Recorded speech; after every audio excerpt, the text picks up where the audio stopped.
বিএনপির কেন্দ্রীয় নির্বাহী কমিটি ও দলটির কুমিল্লা বিভাগের সহ সাংগঠনিক সম্পাদক আলহাজ মোস্তাক মিয়াকে সংবর্ধনা দিয়েছে বৃহত্তর কুমিল্লা জাতীয়তাবাদী ফোরাম জার্মানি।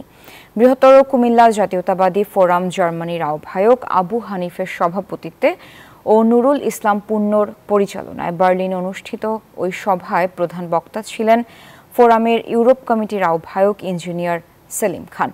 প্রধান অতিথির বক্তব্যে মোস্তাক মিয়া সংগঠনের সবাইকে ধন্যবাদ জানান। বলেন, দেশের চলমান অস্থিরতা নিরসনে দলের ভারপ্রাপ্ত চেয়ারম্যান তারেক রহমানের কোনো বিকল্প নেই।